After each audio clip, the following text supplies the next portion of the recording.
Michelle Miller from CBS This Morning, Saturday. In this episode, we have an assortment of stories on the arts, from a daring photographer to a dystopian author to the history of fashion illustration. First, we start with a book about the iconic film Chinatown, its complex history, how it signaled the end of an era in Hollywood, and what's next. Jeff Glore has that story. Hey, listen, pal, I make an honest living. People only come to me when they're in a desperate situation. I help them out. I don't kick families out of their houses like you bums down at the bank do. From its earliest scenes, it's clear. Chinatown is more than a place. It's a metaphor for the futility of good intentions. Hello. In this case, for a private detective named Jake Gittes, played by Jack Nicholson. This business requires a certain amount of finesse. Nicholson, then the cool prince of a Hollywood system that was about to come crashing down. Give me a break, will ya? Why is it the big goodbye? It's the big goodbye to a Hollywood that made, by and large, a great product. For over a decade, Sam Lawson has been writing about Hollywood and the film business. His 2010 bestseller, Fifth Avenue 5 a.m., told the story of Audrey Hepburn and Breakfast at Tiffany's. He is now the author of The Big Goodbye. It's the big goodbye to an America before Watergate, an America before Vietnam. So it's a big goodbye to innocence. Set in 1937, the corruption at the center of Chinatown is inspired by real events from the early 1900s, when powerful city officials and businessmen seeking water for a rapidly growing Los Angeles obtained rights from poor rural farmers. The movie focuses on Nicholson's character, who stumbles onto a similar scheme involving a wealthy businessman played by John Huston. You may think you know what you're dealing with, but believe me, you don't. And Faye Dunaway as a classic femme fatale with a twist. I don't know what you are talking about. Hawk Koch was Chinatown's assistant director and a source for Wasson. Did you know at the time something special was happening? Oh, yeah. The script was great, and we were all excited, and we had the best of the best in every department. The movie was written by Robert Towne and is considered by many to be the greatest script in film history. It won the Oscar for Best Original Screenplay in 1975. Conceived at the height of Watergate, the story mirrored reality. The more Gittes digs for the truth, the more darkness he finds at every turn. Did it ever get any better than this? I don't know if it got better, it got different. Wasson writes that Koch and Towne were part of a team that made Chinatown during a time when Hollywood was drastically more storyteller-friendly, before blockbusters, sequels, prequels, and tie-ins. Nowhere was that more apparent than at Paramount, run at the time by legendary producer Robert Evans. When he first got the script for Chinatown, it didn't make any sense to him. It was incomprehensible, but he bet on it because it was a Robert Towne script, and Robert Towne meant talent. He said, I don't know what this is about, but you guys, I trust, Yeah. so go do it. Yeah. I mean, if you're going to hire Picasso, are you going to micromanage Picasso? Are you going to say, maybe you should use a little blue, Pablo, here? No. No. JJ, get us to see Mr. Mulray. Then, at the peak of his powers, Jack Nicholson is in every scene of Chinatown. But Koch says one of the most important parts about Nicholson was the environment he cultivated off-screen. It was his personality that just came across, and you fall in love with him. Jack had that smile and that sparkle in his eye that you want to be around him. The other essential player in Chinatown was the director, Roman Polanski, who also has a cameo in the film. You're a very nosy fellow, kitty cat, huh? You know what happens to nosy fellows? They lose their noses. Next time you lose the whole thing. This was Polanski's first film in Hollywood since his pregnant wife, Sharon Tate, was murdered by Charles Manson's followers in 1969. 3 years after Chinatown's release, Polanski was charged with drugging and sexually assaulting a 13-year-old girl.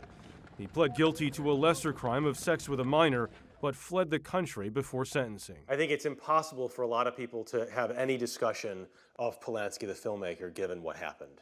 I would encourage people, as a lover of film and someone who believes Polanski's maybe our greatest living filmmaker, I would encourage those people to look at the work and hopefully be able to hold both truths in their hearts and minds, that he did this horrible thing and made these beautiful films.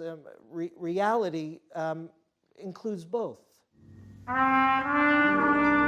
In relatively short order after Chinatown came out, Polanski was out of the country, Bob Evans was out at Paramount, Robert Towne began battling drug issues that may have prevented him from ever writing the same way again.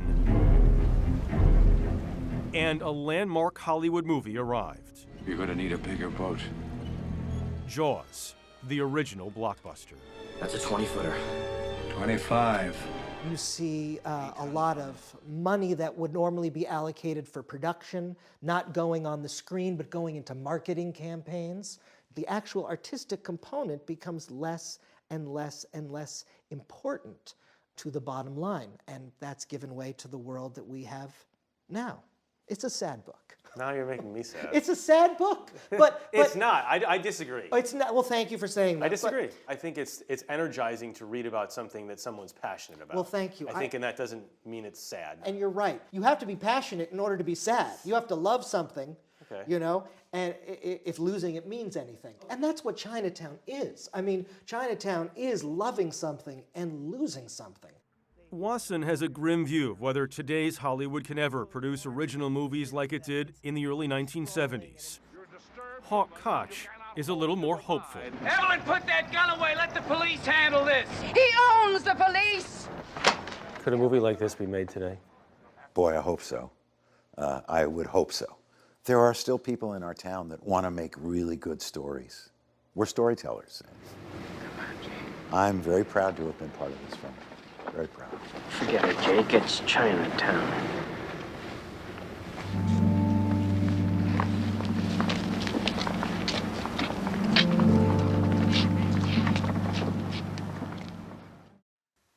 After the break, an author whose science fiction novel depicts a vision of the future that's frighteningly familiar to our modern day lives.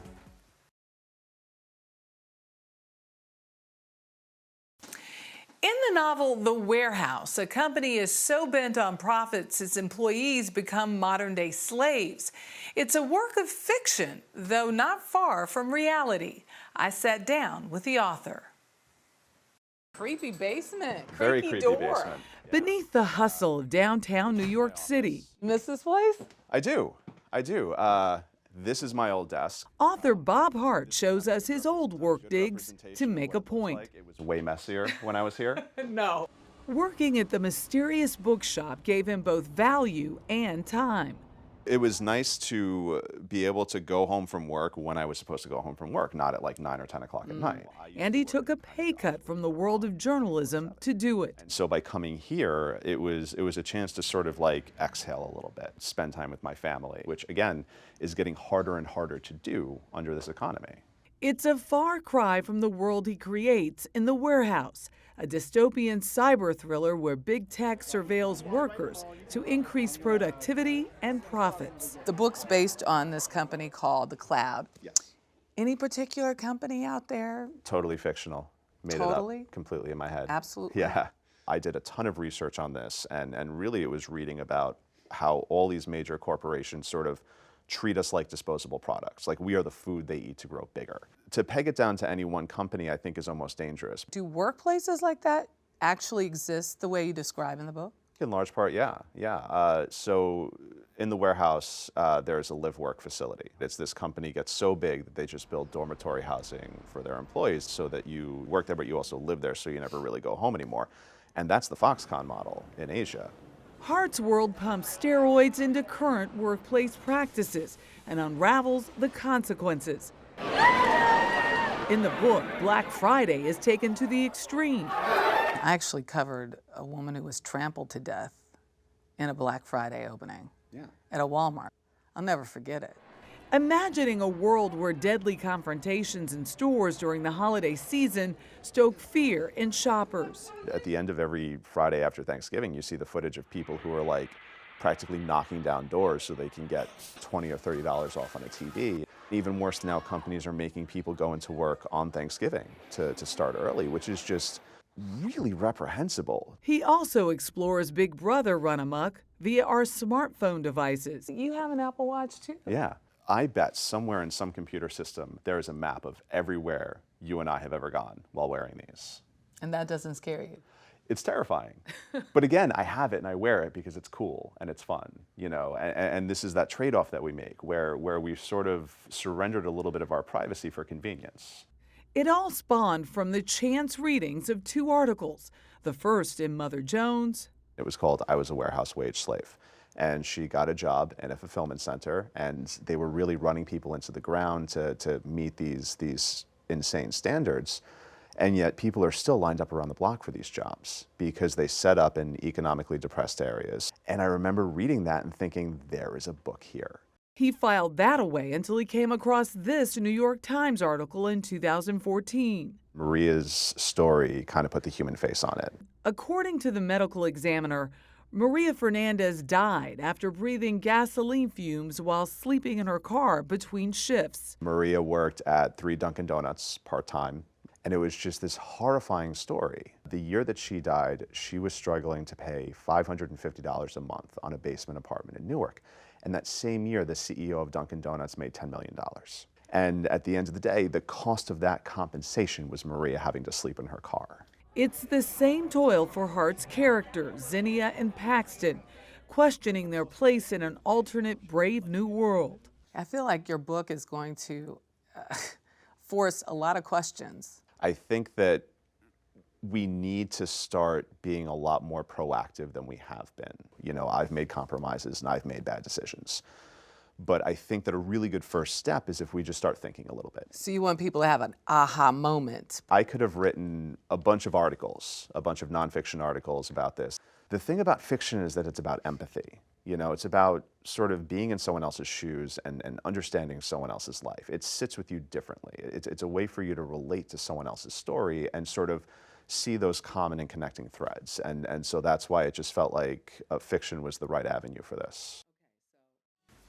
Coming up, the almost lost art of fashion illustration. That's right after the break.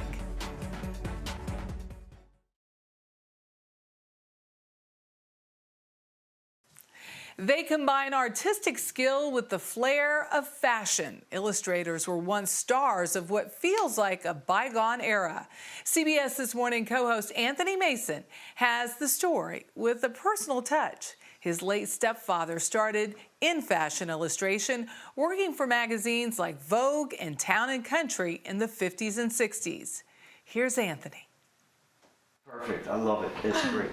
Bill Donovan started sketching as a boy and knew what he wanted the moment he saw Audrey Hepburn sweep into a ballroom in a Givenchy gown in the 1954 film Sabrina. To me, you know, she was a swan floating across the floor, and I wanted to draw that. I didn't want to take a picture, I didn't want to design it, I wanted to draw it. Donovan, now artist in residence at Christian Dior Beauty, has drawn for Vogue and Vanity Fair. How many pieces in the exhibition? 63 pieces. And he's co-curator of the exhibition Fashion Illustrators, the Visionaries, at the Society of Illustrators in New York. What do you see in these works? Oh, God, I see passion. I just see the love of line and color and shape and energy and flair. Putting all those pieces together to make work, to me, that is like visual poetry. The exhibit looks at a century of illustration, starting with early giants like Carl Erickson, who worked for Vogue for more than 40 years, beginning in 1916, and Rene Boucher, who sketched many CBS greats like Jack Benny and Edward R. Murrow, but was best known as a fashion illustrator.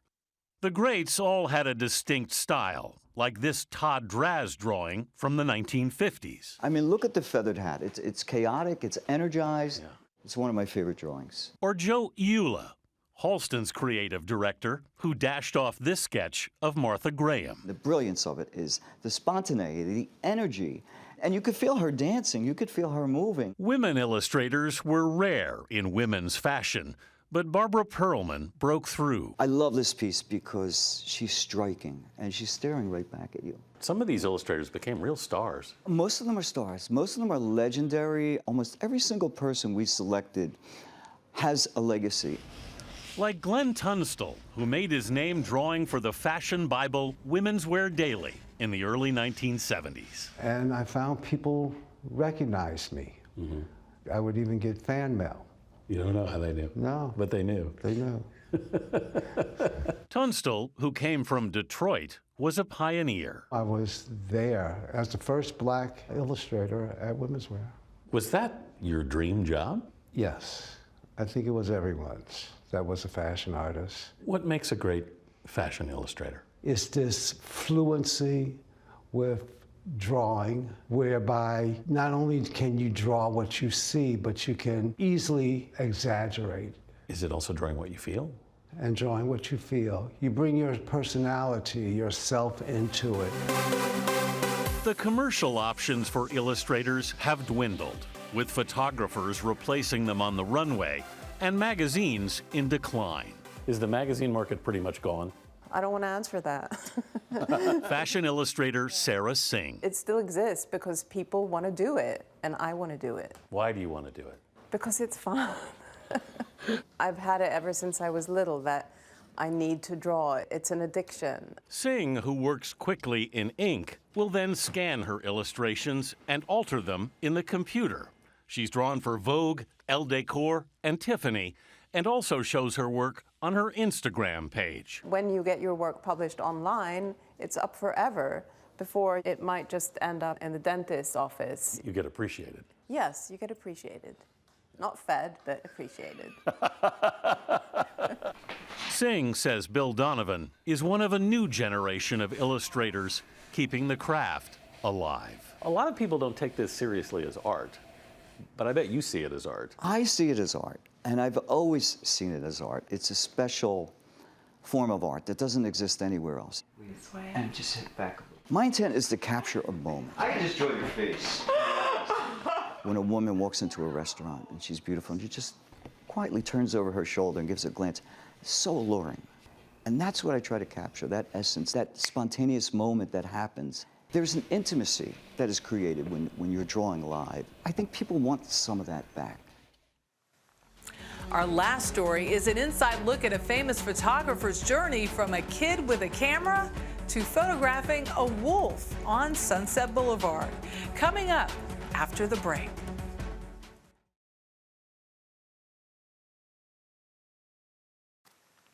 His pictures of wild animals in remote locations sell for six figures, in part because they're so rare and in part because he gets literally inches away from them.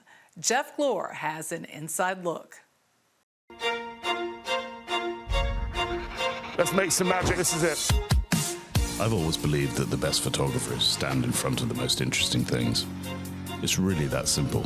From the Arctic to Africa to the American West, David Yarrow's work shooting wildlife, indigenous communities, and landscapes has reshaped fine art photography. You never know when that big moment's going to come. A combination of his extreme planning and patience. That's it. Brilliant. Recently, in Southern California, Yarrow only had a few minutes of perfect sunlight to create his latest print. Get that shade right. A staged shot on Sunset Boulevard featuring one of the most famous models in the world, Alessandra Ambrosio, a car and a wolf. So wait, do I really need to be with the wolves? Here, Ambrosio wasn't comfortable sitting next to the wolf. Come on, you're fine. Come on, come a little closer. If you don't like it, we can shoot them independently. Yeah. We just do a composite of the two.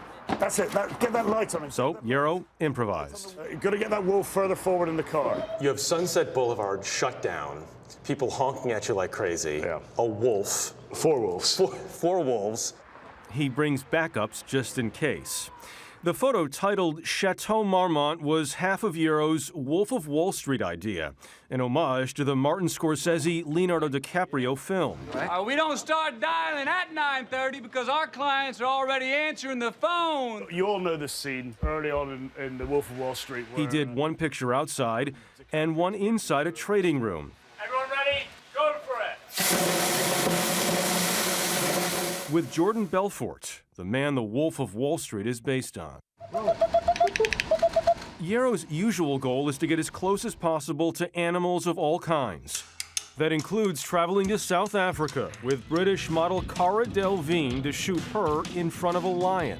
You search David Yarrow on the internet, this is one of the first ones that comes up. I mean, she's a British icon. She is authentic. She is brave. She's got a lion standing directly behind her. Yeah, she's fearless. She is fearless.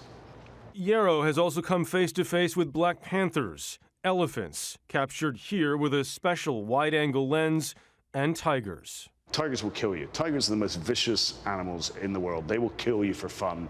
I'll go in the cage, I think, and try and work from the cage.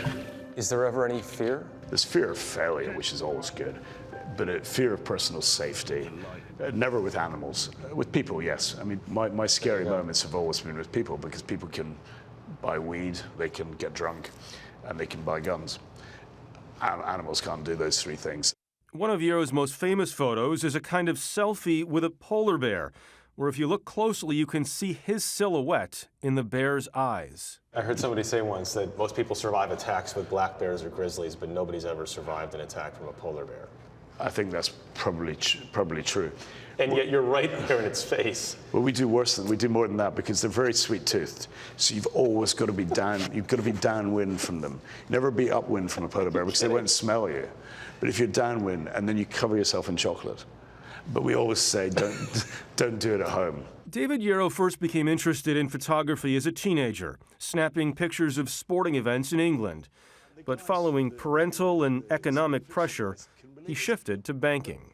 Way back in 1988, photography was something that weird people did, like they would be train spotters, whereas banking is what normal people did. And now banking is what weird people do, and photography is what normal people do, and it's amazing how far we've come. Yarrow didn't get back to photography full-time until 2012. By that time, his marriage had painfully fallen apart. I wasn't fond of myself. My path to redemption was to pick up my cameras and go to the most remote parts of the world. That was the way, that was my antidote to my personal pain. Yarrow has cultivated an impressive list of celebrity fans by now. Tom Brady wrote the foreword to his latest book. When people want to say something nasty about me, they'll turn around and say, oh, David, yeah, he's taking some good pictures, but you know he's a businessman. My mother was an artist. She was a much better artist than me, a sculptress. And she died sadly penniless, because she thought the commercial pursuit or the monetization of her craft was shameless. Let's be shameless. We've got to have an. That's how you feel about it. When people say that there's more interest in the celebrity or the business part of it than the actual art itself. I think you have to have an end market. If people want to turn around and say, yeah, well, David, yeah, he knows American football players and British football players and supermodel, whatever, I work with them. I think you've done a remarkable job. Yarrow can take months to plan one picture. But once everything is in place, things move fast. From Sunset Boulevard to here. Yeah, and we pride ourselves on our work ethic. We shot this 26 hours ago, and here is the final version. He then only releases a limited number of original signed pictures. Single prints can go for well over $100,000. Do you ever stop to think about that? That you're producing pictures that demand that amount of money? In 1985, I photographed Wimbledon. I'd go home, I would print up my pictures in the darkroom, and I would sell them on the streets the next day for 20 quid a picture. So when you go from selling pictures on the street for 20 quid to seeing one of your pictures go at Sotheby's, of course you think about the fact that your journey has worked and your hard work's paid off. Absolute carnage. Do I go to bed thinking about it? No, I just want to get better. So good. It's amazing. Look at your face. It's perfect. You can find news and more stories like this on CBS This Morning, Saturday every weekend. And join us right here on CBSN for live coverage of news 24/7, available for free across all platforms. I'm Michelle Miller.